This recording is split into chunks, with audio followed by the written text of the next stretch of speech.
So we're going to go ahead and start with this one right here. If you go ahead and right click in GIMP and go to image and scale image, you'll see how big this image is. So this is 646 by 800 pixels. So that's good. You really want to aim for, when you're sourcing for images to edit, you're looking for anything over 500 by 500 pixels if it is going on clothes. If it's going on the car, look for something that's maybe like 1000 by 1000. Because once you scale it down, if it's already low resolution, it's going to look worse. So if it's high resolution, you scale it down, it's not going to look as bad. It's actually going to look pretty clean. For example, if I were to take these vest name tapes that say sheriff and put them on a vest, they would look, pretty fire, even if I had to scale them down.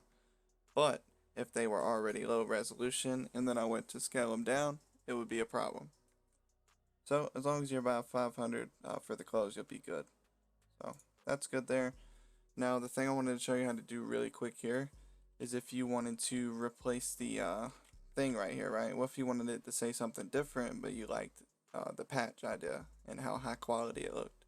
Well, that's pretty easy. We'll just go in here and make the background the same color that it is, and cover the old word sheriff, and then you go in with your font, whatever you want to use, and make it say whatever. So for this one, we'll just make it say police instead of sheriff, just for the point of showing you real quick.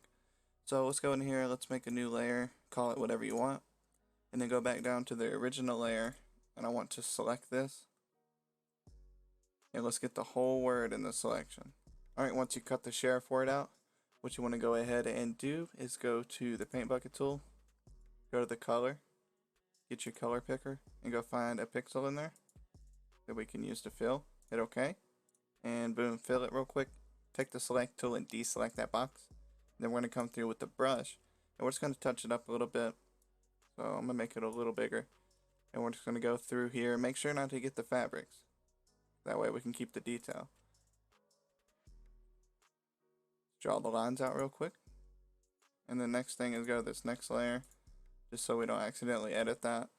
And let's go ahead and get our font, whatever you want. I have a video on installing fonts into GIMP if you don't know how to do that, so go check that out for sure if you want to use custom fonts. And then we'll just use white, and we'll go out here and we'll say police, double click it, we'll bring the size up a little bit, then we'll grab it, put it right in there, right? And then you can do different things, effects with the text. We can put backgrounds and outlines. You can do whatever you want, but this is the basic concept. So that's how you would edit the patch. And then when you got done, you would cut out what you're not using for this specific image to save it. You would merge visible layers. And then you would come in here and you would select this, right? And then you would go and get all that camouflage out of the background. And then you would go onto like this, for example, if this was your texture. And then once this background was gone and you had this image by itself, just the patch, you could jump over to your uniform or vest and throw that texture into here as a layer and position it, size it how you want, and move from there. Alright, so first thing we want to do is open up our paintbrush, and we're actually going to make a new layer for this, just so that our cover-ups, if we mess up, we can just do it in the layer instead of actually on the badge. It's just a good habit to always be making your own layers. So we'll do that, and then I'm going to go ahead and actually, let's see, color. And we're also going to do the same thing, find that background color, and then we're going to scroll in and get rid of the old text. And I'm going to show you how to use the path tool here in GIMP to make our text curved to fit in this shield correctly, and it looks right. Pretty easy stuff. So we're going to leave sheriff, but we're going to take out Douglas County, and we're going to take out Oregon. We're going to put Blaine County and San Andreas. I'm going to show you how to do that here really quick. Alright, get those drawn out, and then you can already see where this is headed. So this is the important part. So check it out. We're on our new layer here, right? So we're on paths. Paths tools. I've showed you how to use this in the make your own police car livery video. If you haven't seen that, go check it out. But anyway, if you haven't used this before, this is a good way to make lines, make stuff symmetrical, make curved lines that need to be the same, or need to be perfect, or need to have perfect curves, something that you can't freehand. or like curved text, something that would be tedious to do without this tool. So let's go ahead and I'll just show you how it works, and I think you'll understand it. So here's where we want to put Blaine County, so I'm going to click in the middle right there, and then I'm going to put the second part over here, kind of the same. Alright, now we got this straight line here, right? Let's kind of make sure it's even. Alright, so that looks good. Now push it up in the middle. And then this is where you're going to spend your time getting the lines perfect by dragging these two right here. And they're just a little adjusting lines. So you want to get it perfectly curved down the middle where you started in this situation. Alright, once you get that path, we want to go ahead and open up the text box and select the color black. That's what we're going to do. And we're going to use a little bit of a different font here. And we're just going to click. We're going to say Blaine County. I'm going to double click it. You can play with the letter spacing and the size of it. Just try to make sure that it fits inside of here. So I'm going to do a little bit of letter spacing, not too much. And then I'm definitely going to bring it up another few pixels here. Feel like that'll look good in there. And I'm going to move it just a look. Okay, so you see that'll probably look pretty good when we wrap the text onto that path. Go to your Blaine County, text along path, and you can see the path just popped up with our text right there on the curve we made. Now you'll notice a little offset, so we're going to have to move it. So what you can do now is actually toggle the viewing of the actual text we just did, just so it's not in our way. Let's go to path. And here's a new path. Here's the old one with the line through it. And then here's the new one we created with the text with the first line that we made. So we can go ahead and delete the old path. And then this one right here, we're going to move, right? So before we move it, we want to look at our tool options. See, we have the tool move selected. Look at the tool options. What are we moving? A layer, a selection, like a box we drew, or a path. We're moving a path. So if we didn't select that, we would move that, right? So we don't want to do that. So we want to move the path. And now we're moving the path. And that's going to be the same for all the tools. You'll be able to do that. So we want to kind of center it a little bit more. And then once we get it centered, I want to right click on it, Tools, Transform, and Rotate. And then make sure again, here on Rotate, we're rotating the path and not the badge. So once we get that, click on it. And then get it, even, how it should be. Alright, then you want to go back to your path here. Right click, Add to Selection. Right click again, Stroke Path, Stroke. And then Subtract from Selection. And then go back here to your text layer and toggle that. And then go back to your path and toggle that viewing. And look, there it is. It's a little off center. I didn't get the rotation perfect, but you get the idea. You can. This is how you do it. And you see how it matches the quality of the rest of the patch. And then we would go down here and make it say San Andreas and do the same thing. And then boom. We didn't rotate it or anything to try to get it too perfect. I tried to get this one and it was still off, but you get the point. The Blaine County, San Andreas, and it used to say Douglas County, Oregon. So that's how you make a badge lore friendly. If you wanted to do things like change the color, you could go in here and erase and then bucket fill. Or if you wanted to in GIMP, you can right click and go colors. Actually make sure that your tools are set up to select the right layer. But right click, merge visible layers, right click colors, colorize. And then go into the colors. And you can do stuff like that. Or if you want to color it individually, you can right click colors and go to hue dash saturation. And then select the color you want to edit, so the yellows.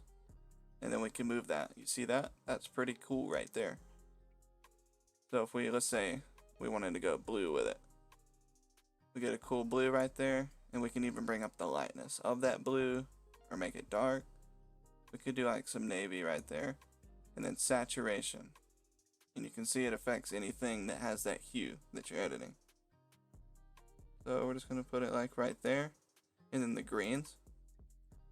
We could change those. That looks kind of crazy, right? So we could just come in here with the green, make it kind of orange, bring the saturation up. Look, you get the point. So it's pretty cool. And then you could take this image, since it's a good quality and above 500 by 500, into here, For example, if I did this and hit copy and went over here, paste, look at that. Tools, transform, scale, and then you can view it while you're scaling it easier. So when you're actually putting it on the uniform, you want to match it up to be the same size if you can as the original patches. And if there's not any on there, I don't know what to tell you because I don't think there's uniform templates. That would be nice. But usually we're just trying to get the height and the width pretty close so that way it doesn't look bad on the uniform. We want it to look even and proportionate. That's close enough. Scale, copy this, paste it.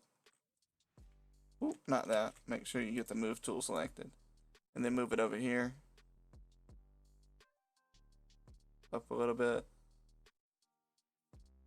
And then also to new layer. And then you would actually go to the base layer and get an eraser. Make it pretty big and just go behind here and get rid of the old batch. And the same concept goes for this right here. You could replace this, and this is actually drawn onto the shirt, but most people run an actual 3D badge, so you could just get rid of that. Okay, so it's blue, but we want to make the shirt blue. Okay, easy. Main layer, select box, go in here, start from the corner, get everything right there with that color. Right click, colors, colorize, and we want some kind of police blue. So we go up in here, just get the hue you want, and then you can go in here and touch the lightness and the saturation. I just want kind of like a dark navy blue kind of going on here. And if you wanted to keep the undershirt texture white, you could have selected this and put it to a new layer that sits on top of the layer that we just colorized. Same goes for anything else on the shirt that you want to keep the same color. You make it a new layer. Like you get the selection box and you cut it out and paste it on top of the layer that you're going to color, which is the main clothing layer. When you're coloring the clothes, do not make it a solid color where you can't see the pocket textures and the lines anymore, because it will make it look trash in game, promise you. If you're going to do black, for example, let's go back and colorize again. If you're going to do black, you can't just do that. It's going to look like trash in the game. So you need to bring it up a little bit. Okay, and then hit OK. Then the lightness. We want to bring up the textures of the wrinkles and the pockets. And then we want to get the color back in here. The saturation should be gray, not solid black. Just a little bit of gray. And then you can bring the lightness down. This is about as far as you should go, right before those lines start disappearing. And it'll still look good. So, might even be able to go farther. Yeah, right before it starts color in solid black, you need to stop. So right there would be good. Hit OK. And then what we can do is merge visible layers. That means the visible layers that we can see that we haven't turned off or on. Hit merge. And then overwrite this file. And we're just going to look at it in the model viewer on OpenIV real quick. So don't worry about the path that I used to find this. This is not really relevant. We're just going to see what our artwork looks like in the model viewer. So we're going to replace this with this. Hit save. And we're going to go up here and look at it. This is the old one. This is the one that we edited and changed up. We'll see what it looks like. Alright, here's our new one. You can see that the black, you can still see the, the texture of the clothing. The wrinkles, the pockets, all the lines, the creases, the seams, all of that kind of stuff. You can still see it because it's not a solid color. Here's our lore-friendly patch that we made. There is a filter you can use in GIMP called Clothify, and it makes an image like this look like, fabric. So you're looking for that patch that looks like actual threads in a patch instead of a sticker. But this sticker could also be used on those Nike shirts. It could just be like the picture they got printed on there. So it can go either way. I don't really care in game as long as there's something there that looks cool. Doesn't really bother me too much. But just showing you how to do it and get it in there, and you can see it's really high quality. There's nothing blurry about this at all. It just looks amazing. The color's good, and we got rid of that badge that we don't need. So that's how you do that for shirts and vests and stuff. If you want to, you can even use this on a car, and you can use this on a vest and a shirt if you want to. Now I'm going to show you how to make a font for a car. If you're making a car pack, you need to use the same police or use the same sheriff on all the cars, although other things might be different, but this is not something that you want to keep having to make every single time you create a skin for the car in that pack. So if you don't want to see this, you can exit. If you do, just spend another few minutes here with me and we'll go over that. Alright, so now we've got a blank canvas here. I made this canvas 1000 by 1000, which should be good just for the little sticker that we're going to make. So it's not going to be anything crazy, but we're just going to make it look pretty cool. So we're going to get in here with an italic font. That's what I'm feeling today. And we're going to do something for the sheriff department and a gold color. So we'll do sheriff. And we'll see if we like these letters look better together like that. I think that looks pretty cool. We could bring them right about there would be good. And then we want to make it bigger. We want to make it the width of the canvas, but not, you know, past it or anything like that. So we actually need to make it a little bit smaller. Alright, so now we just got sheriff. We could have lines. We could have little art behind it. But first I kind of want to get something going here. So I'm going to go to filters for the text. We're going to go to light and shadow, drop shadow. This is the tool I use a lot for different things, not just words. You can make a solid outline and make it like a cartoon, or you can make it like it's levitating off the page like it is now. What I like to do though for text is I like to bring it down to 0. And then once we get it to 0, bring the opacity up just to see it. And you'll see what these different settings do. This brings how far out the shadow is going to blur, if it's right under it or if it's way out here. And then this is how, you know, intense the blur is, or the shadow. So we're just going to outline it a little bit with the opacity to 100, the blur down all the way, and the grow radius up to about 6. That looks cool. And then you just hit OK. And then you can repeat the drop shadow and do a different shadow. So you could do reshow drop shadow, and then we could bring it behind again, and we could toggle this little chain right here, which makes these 2 bars move at the same time. So unlink that, and then slide this shadow down, so we're pulling it below the word, right? So set the opacity up, bring the blur radius down, and actually set the opacity medium, maybe a little less than medium. And then we want to just, you know, see that. We're just going to put it a little below the word. It just adds a little bit more character to it. We can add a little bit more opacity. And then you could even change the color of that if you wanted to, but we're not going to do that. We're just going to do plain black.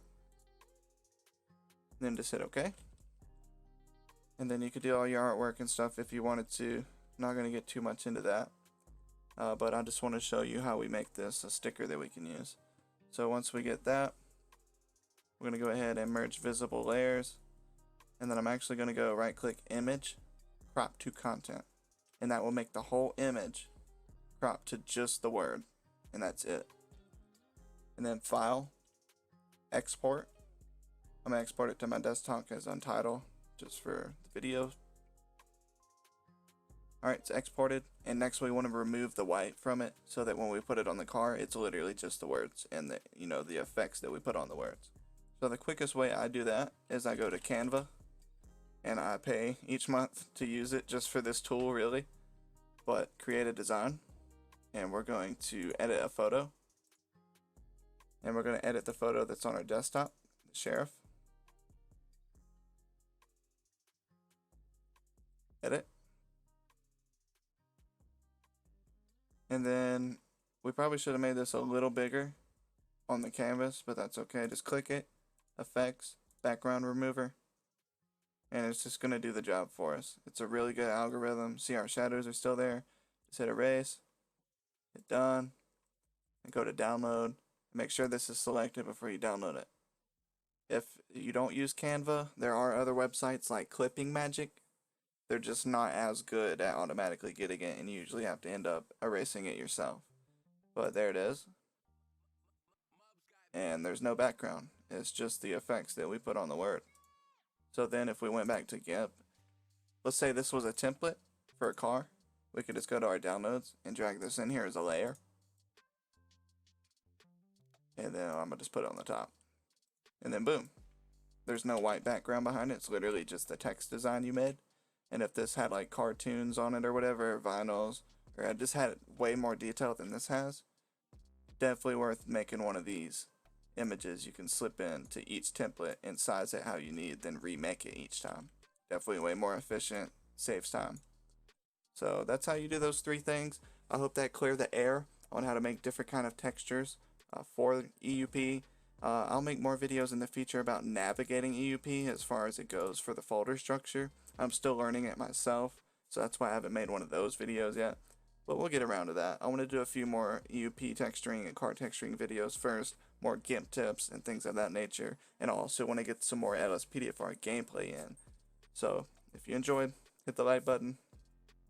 Think about subscribing, do it. Anyway, I'll see you in the next one. Take it easy.